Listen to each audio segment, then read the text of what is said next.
quiero seguir preguntando un poco con las categorías de antibióticos. ¿Es una obligación o una recomendación? Mira, las categorías de antibióticos, la categorización de antibióticos es una recomendación hecha por un grupo de expertos denominada AMEC y adoptada por la Comisión. Entonces, es uno de los pilares en los que se está basando la Comisión para desarrollar la nueva legislación e identificar aquellos antibióticos que tienen que tener un uso específico, que puede ser dejarlos solo para usar en humana, no se van a poder usar en veterinaria, o bien usar en veterinaria, pero cumpliendo determinadas condiciones, que en general va a ser tener un diagnóstico y tener un perfil de sensibilidad para poderlos usar.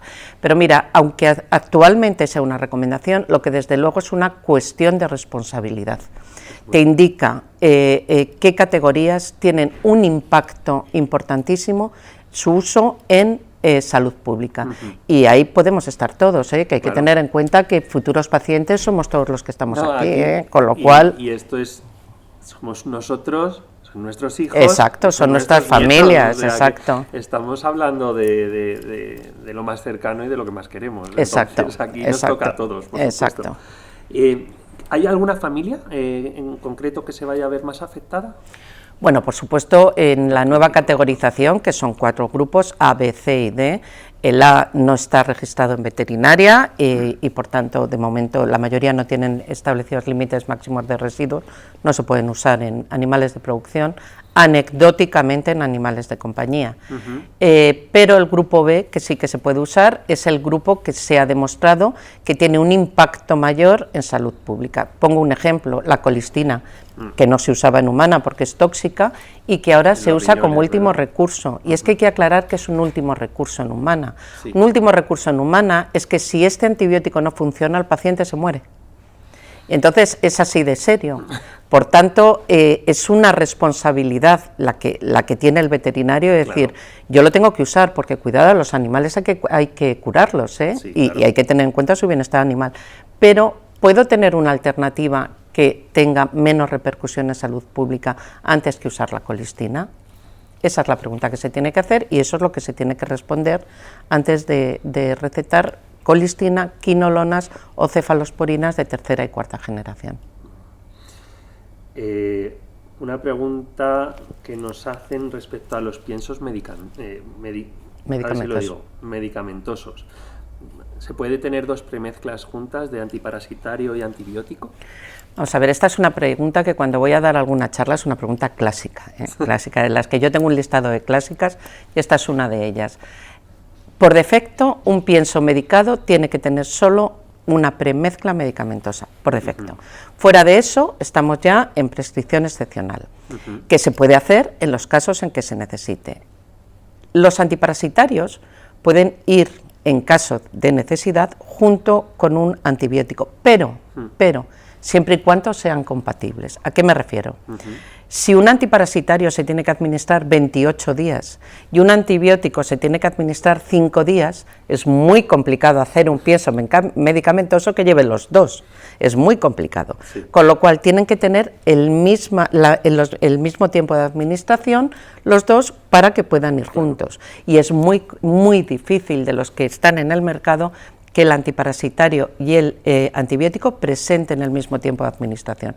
Por tanto, ¿se puede hacer? Sí, siempre y cuando los 2 sumarios de características sean compatibles y usemos la prescripción excepcional. ¿Y mezclar antibióticos? Si mezclamos antibióticos, por ejemplo, ¿cuál es el periodo de supresión? ¿Qué tenemos que tener en cuenta? Mira, el veterinario, yo me he dado cuenta que tenemos una rama artística y nos gusta la creatividad. Y la creatividad la desarrollamos en las combinaciones que hacemos. Vamos a ver, primero, no se debe hacer un uso de 2 antibióticos a la vez, nunca.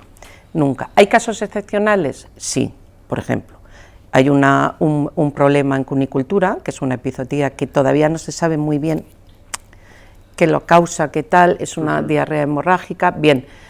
Y aquí realmente demuestran que tienen que algunas veces hacer uso de 2 antibióticos porque uno solo no puede combatir la enfermedad. Bueno, pues en ese caso tú lo que tienes que mirar son los tiempos de espera y el que lo tiene más largo de los 2 es el que lo tienes que aplicar. También es un poco sentido común, sí, pero a veces... La mayoría de las veces es aplicar el sentido común. ¿Y quién tiene que reportar los antibióticos prescritos? El prescriptor. El veterinario prescriptor es el que tiene que declarar en Presvet, que es el sistema para declaración, cada mes todos aquellos antibióticos que haya prescrito en ese periodo de tiempo. ¿Este reporte es ya obligatorio o va a serlo a partir de 2022? ¿Esa obligatoriedad? Desde el 1 de enero de este año, el 2019, es obligatorio solo para las prescripciones destinadas a animales de producción. Vale. En un periodo que estimamos en torno a 3-4 años, se incluirán también las prescripciones de animales de compañía.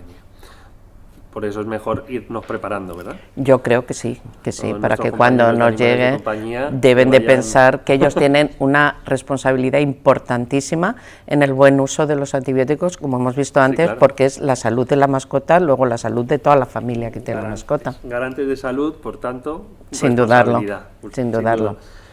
¿Y es obligatorio hacer el antibiograma o el MIC? Vamos a ver, actualmente es obligatorio en tanto en cuanto esté incluido en el sumario de características del producto. Por ejemplo, colistina. La colistina, las quinolonas, las cefas de tercera y cuarta, todas tienen en el sumario una recomendación que es: no se puede usar como primera elección y siempre basado en un diagnóstico y en un test de sensibilidad. En ese caso se hace obligatorio, te lo pone el sumario, entonces lo tienes que seguir.